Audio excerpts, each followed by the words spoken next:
I woke up in the middle of the ocean with a poor man's pirate hook. I looked nothing like a pirate though, so I resolved to find the guy and return him his hook. But where was I? Who was I? Was I the poor man? There was trash all around me, drifting closer as if it knew my name.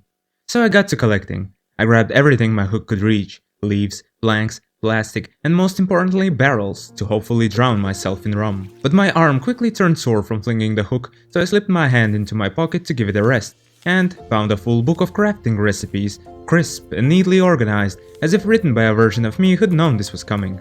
And yet, the rumbling of my stomach did not allow me to dwell on that for too long, so I rigged up a fishing rod from planks and ropes and, with no bait at hand, hoped that the ocean creatures would still be willing to bite. Damn, my raft! A vicious beast attacked me and I took the most sensible decision to fight it with the only weapon I had. My strategy worked and the shark left, but it left with a piece of my raft. And now that she had sampled my scrumptious raft, I knew she got hooked and would come back for more. I knew I had to do something. I had grown quite fond of my raft, you see, and I wouldn't allow some shark to eat it. This is my house. I have to defend it. So I sharpened a piece of wood with, ropes and prepared to defend my home. As I was waiting for the shark's return, I had another beast to worry about. My stomach was still growling, so I pulled out the fishing rod I had made earlier and caught me some fish and a waving cat. I then made myself a plastic cup and also a grill to satisfy my basic needs. I had troubles placing the grill, so I returned to doing what I did best, fishing for trash. When the shark finally arrived, I pooped my pants.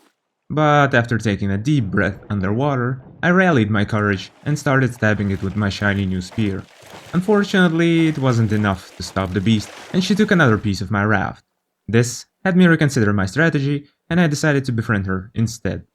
So I gave her a name, Josephina, and after patching up and expanding my raft and placing the grill and a water purifier, I decided I'll make her a welcome meal to die for. As I was fishing for the ingredients, I found blueprints for antenna and receiver in the floating barrels. They should have used bottles, I said to myself, clearly frustrated the barrels didn't hold any rum. There were also some stones in the barrels which I used to make an anchor and beets that I promptly cooked. I saw some other raft in the distance and secretly hoped to find a barrel or two. But on approach I noticed Josephina's distinctive bite mark and the derelict state of the raft. It was abandoned, yet I did find a washing machine, some materials, and a weird-looking scarecrow. Hello, Wilson. Wilson sank when I got off, and a sinking feeling washed over me. Will this be my fate too, son? Josephina came soon to comfort me, but her methods were far from conventional. Still, I appreciated the gesture and wished to repay her, so I scrambled to finish my dish. I then threw the anchor I had made before and invited her to the feast. Here, Josephina, here. She wasted little time. As she was enjoying the meal, I poked her in each eye for the 2 tiles that she had stolen from me and hit her a dozen more times, for good measure. My good friend Josephina unfortunately passed from the wounds. I looked into her eye to see if she had any remorse for what she had made me do. She had none, so I took her head and made it my head. Clearly, no one would mess with me ever again. I found that you can collect trash with your free hand while holding fishing rod, so I came up with this brilliant idea of building out my raft to the side, then casting the line and running back and forth to gather trash as I wait for fish to take bait. I'd pat myself on the back, but my hands were busy. I took off the shark's head because it was limiting my ability to see. Now, an island drifted into my view, but I had wasted my only anchor in holding a party for Josephina. I could tell the island was all rock and no substance, so I didn't stress too much about it. What soon after did stress me out though was another shark clinging to my raft like some Sharknado DiCaprio. I couldn't tell if it was the ghost of the one I had just grilled or his hungry twin, seeking payback. It took a while before I fished enough ropes for another anchor, but I made it just in time as land appeared in my sight. It was finally time to lay claim to my very own island. I drank some water and I ate some meat to prepare for my venture. Jolene, your sister thought she could take a bite out of my raft too. She's now my dinner. To swim along, you don't want to mess with me. That's right, it wasn't a ghost. It was the twin sister of Josephina, and her name was Jolene. It was time to make the splash, but my legs became soggy noodles when I saw the distance I'd have to swim through shark-infested waters. Besides, there was another barrel approaching with potentially rum.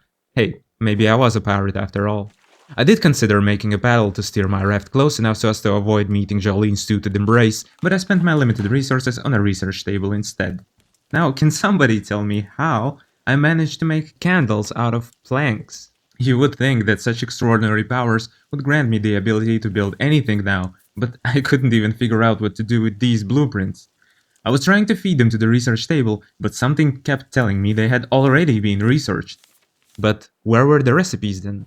Certainly not in my crafting book. Thankfully, Jolene came to attack me, so I happily forgot about trying to look smarter than I was. I reached into my second pocket and found a scrapbook. Apparently, I had a pocket that could fit oversized items and break the laws of physics. More worryingly, I didn't feel it scraping against my leg all this time. The scrapbook spoke in riddles, but it did give me some hints. I gathered that my sister hit me on the head, which gave me amnesia so as to send me on this trip alone, without provisions, but with a scrapbook that contained no manual on operating the research table, or anything at all. The world is gone, but its stories remain. Gather as many as you can. No thanks, I'm just trying to survive. Oh, hey, another ghost ship. Wonder if they also had a useless scrapbook. As it was coming up, I resolved to overcome my fear of water and jump straight in. YOLO! Only a wimp would be hiding. On my raft. I found some metal ore in the decoration package, neither of which made me too excited, so I rushed back to my raft before it left me. On my way back, I met Jolene face to face, and I could tell she was angry at me for killing her twin. Look, it's just a misunderstanding. She didn't listen. Should have kept my shark head on, maybe I'd have passed for her twin sister. But in the end, I survived, and only lost my left arm. I mean, really? I've seen mosquitoes with a better bite-to-kill ratio. A storage box was long overdue. Josephina's head was starting to smell, plus maybe Jolene was just angry I was lugging around her sister's head as a trophy. Of course, I'd also be angry if somebody was carrying my brother's head, but I mean, would I be trying to eat them? Hell no, Jolene, get a therapist. By the end of the day, I noticed that my health had been restored, but I still couldn't see my left arm. Did I even have it? For my next excursion, I decided to prepare well. I created a paddle, a shark bait for Jolene to distract her from my poor swimming technique, and a stone axe, just in case I find trees on the next island. Right on cue, an island loomed into my view, or rather, the cliff my raft seemed set on greeting. In panic, I dropped the anchor too soon. Thankfully, Jolene was too slow to notice me, and I didn't have to deploy my secret weapon. With soil under my feet, I finally felt like a human being, and like a true human being, I immediately set off to destroy my surroundings. But I could not chop down the bamboo. Or plug the flowers. Bummer. I prepared neat little boxes for watermelons, and when they didn't fit, I just threw them out. I realized I didn't have any inventory space and had to go back to store my loot. Still kind of afraid of the water, I foolishly thought I'll try shock therapy, and took a leap of faith. I did somehow survive, but it would take more than that to impress Jolene. I made a second storage box to store my goods and showed it its place with some intense finger pointing. I dropped some stuff and went back to the island. I found a lonely tree on the island and I decided to end its misery. I chopped it down and made sure there were no traces of it left behind. I found boxes on the island. Weird. I found another tree and realized the mistake I had made. But now that I had killed its brother, I had to end this tree's misery too. I found a random crate, but it didn't fit into my backpack, so I left it behind. There was nothing else to do on the island, so I took another leap of faith. I spent the evening exploring my raft building options because I wanted to use up the stuff that was falling out of my pockets. Beneath the night's soft and whimsical gleam, I upgraded the raft like it was a grand dream. Wheelhouse sans wheel, an endeavor quite clever. 3 nights without sleep, raft and I, forever. I also extended my raft and made it somewhat boat-shaped. I didn't have any plastic to continue my masterful engineering, so I yeeted away my hammer in desperation, ate some shark meat, and went to explore the seabed. I found some shiny objects, but was ruthlessly attacked by the shark. I didn't pay any attention to her as I knew that's what she craved for. She eventually gave up and left me alone, but I wasn't able to find anything interesting, so I went back on shore to whammy the plants I had missed before and pick up some white flowers along the way. I then returned to the raft to witness a part of it be destroyed by Jolene. I had no weapon to stop her, but I still refused to be her and asserted dominance by using the hull for paddling. As I was sailing through the endless blue, I noticed a tall mountain that I felt compelled to visit.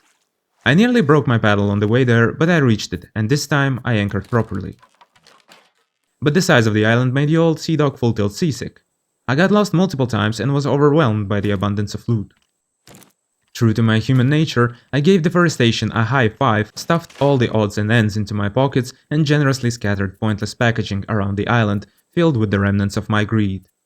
I did try to fight my urge for overconsumption, but I couldn't pass up on all those beautiful blue, red, yellow, black, and white flowers. I found a cool cave I really wanted to check out, but my loot-filled pockets were cramping my style. So back to the raft I go, but all I see is my palm gently moving towards my face. That's because I went exploring the island with full pockets in the first place, only because I didn't have any storage, and I didn't have any storage because I didn't have plastic to make it. So what was I expecting? Jolene came back to attack my raft, and I seized the chance to gracefully glide to the nearest barrel, hoping to see some plastic. Alas, it was a barrel of laughs. But I got a pirate flag, which was nice. I noticed that the boxes of red beads that I had earlier left on the raft had now disappeared, which meant I was not meant to leave anything out in the open. My pockets were stuffed like chipmunk's cheeks, but that wasn't gonna stop me from exploring the island. I mean, what else could I do as a hoarder? Red berries or red flowers? I was attacked by some poop-flinging bird for taking its berries, I think? It was painful, but I pressed on. The island turned out to be enormous. It was already dawn when I reached the summit of the mountain. I found a hut that was very inviting, unlike the damn bird. It turned out to be a shop, in the middle of nowhere. Alright, so what does it sell? Needless to say, it was confusing, but I did make some sense of it after a while. I was supposed to buy fish bait and then fish with that bait to catch specific fish that the cash register wanted. For that, it would award me reputation points and coins, which I needed in order to unlock higher tier items to use in my raft. How to get trash cubes to buy the bait, however, I had no idea, and it was time to get out since I was being relentlessly attacked by the bird with the strongest bowels in the world. But, hoarder that I am, I found at least 2 reasons not to get out. I stuck around to chop down a mango tree, and then I looted a crate which, well, led to my demise. I woke up in the middle of the ocean with a poor man's pirate hook. I had lost 2/3 of my inventory, but, well, at least I was alive and I didn't have to manage my limited backpack space anymore. Jolene swiftly reminded me of all the pleasures that come with being alive. I did not get the hint that the island wanted me dead, so I went back. As a consequence, I got nearly killed by a pufferfish, nearly drowned, I stumbled upon an angry hog and more pooping birds that wanted me gone, but I did get back to the shop to collect that one hinge that I had dropped. Totally worth it. I found more ladders on the other side of the shop and made a run for them. The ladders led me to more berries and mango trees, 2 satellite dishes and a crate, which, to be honest with you, wasn't very exciting. I hurriedly gobbled down some watermelons while running in circles to escape a potential poop fall, and then I found out that I used to be a champion in Olympic soul slalom before I lost my memory. She really couldn't have mentioned that in the scrapbook, huh? But my return to the raft was anything but smooth. Exhausted and starving, I was confronted by a hog. Too weak to run, I tried to chop down a palm for some coconuts and their life-giving pulp. The dull thud of my stone axe against bark echoed across the clearing, but the tree stood firm. My inventory was full too, and I knew I'd be dead before I could clear it, or before the tree gave in. And yet again, blood slicked my face and my vision blurred at the edges, so I bolted as fast as my legs could carry me, trying to escape the heartless monster that had no empathy for a fellow creature.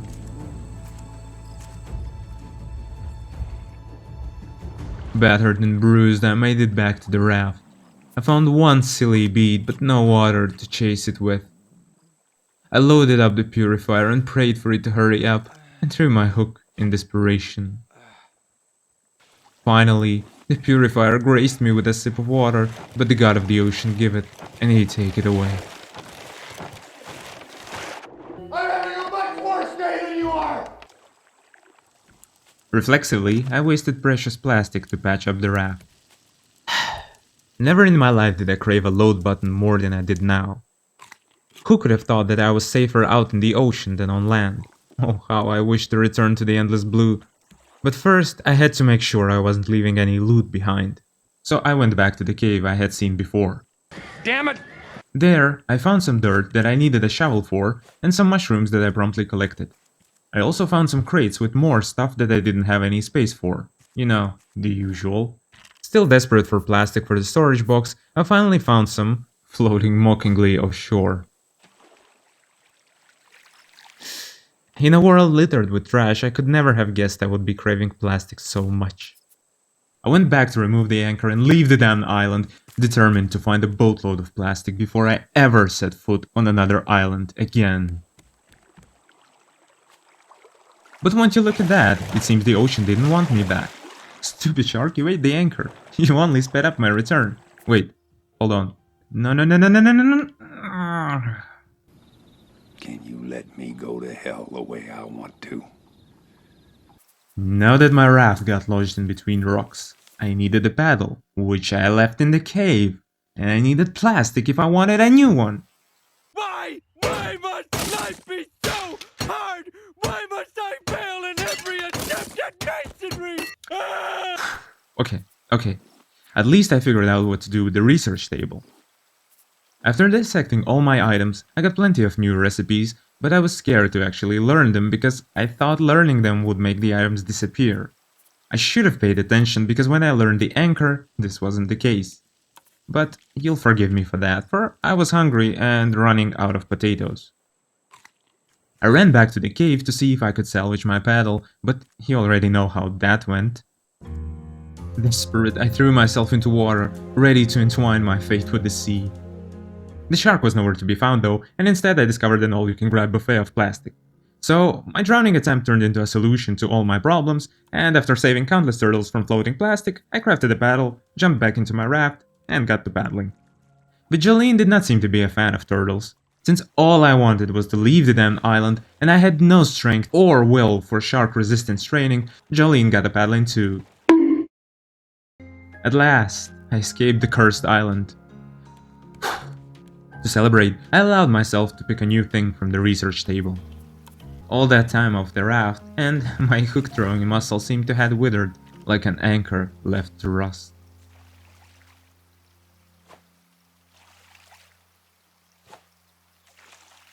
But I was really feeling the love for my raft at the moment. I took the time to give it an upgrade, making it look more like a proper boat. And you better believe I added a sturdy storage chest, so I wouldn't have any storage issues again.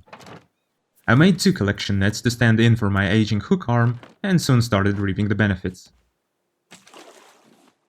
You go, girl, that's right, show that wood who's boss. I made a crop plot and planted 2 watermelon seeds.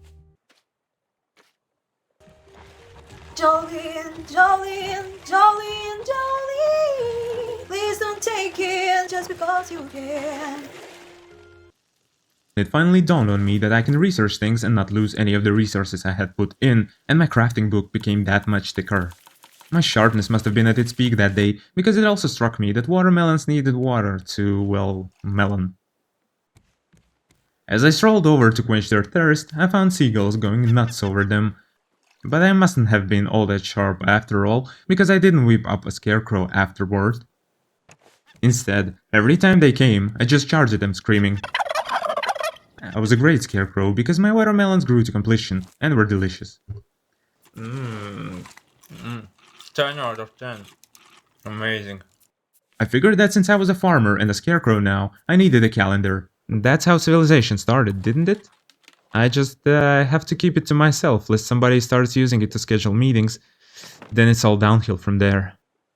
Speaking of calendars, I just remembered that I hadn't celebrated my 2nd birth yet.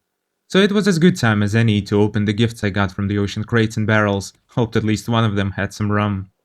Jolene, how nice of you to come to my birthday party. Enjoy your meal, it's on me. I'm celebrating my rebirth. By the way, how do you fancy my new outhouse and trash can? Wow, rude? Happy birthday to me. Happy birthday to me. Many of the items I had researched earlier required copper, metal, and seaweed, and I knew exactly where to get them. So when I found another island, I fooled the stupid shark by climbing one side and diving off the other, to search for the rarest material of them all. But I found only clay, sand, and some seaweed. The thing I needed the most evaded me. I did find some crashed plane on the island though, with a pilot helmet and some manganana recipe. Fancy.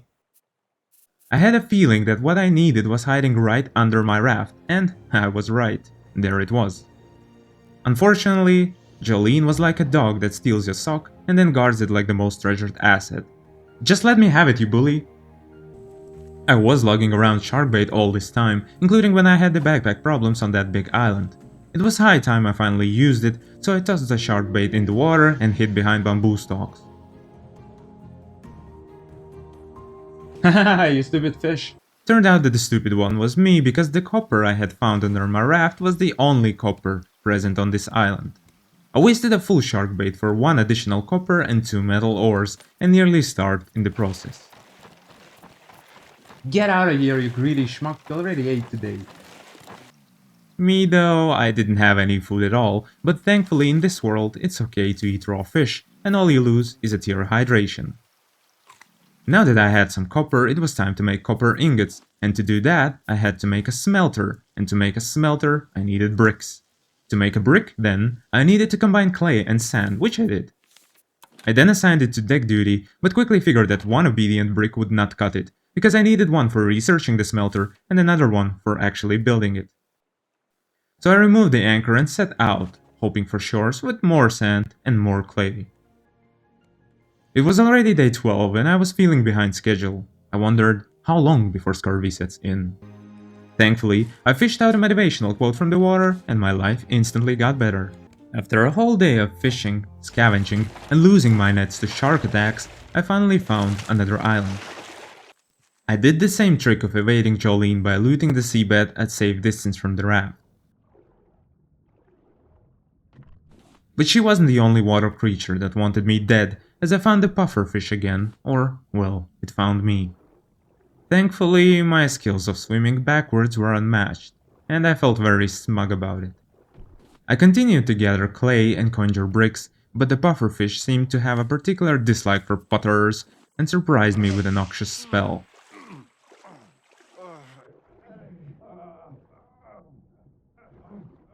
I escaped her toxic spa treatment by the skin of my teeth and refused to book another appointment.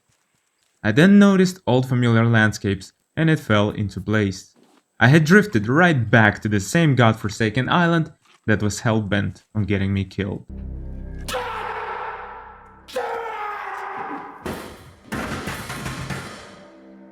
If you enjoyed this video, subscribe and hit the bell icon so you get notified when I release more narrated walkthroughs, and share it with your friends to help the algorithm.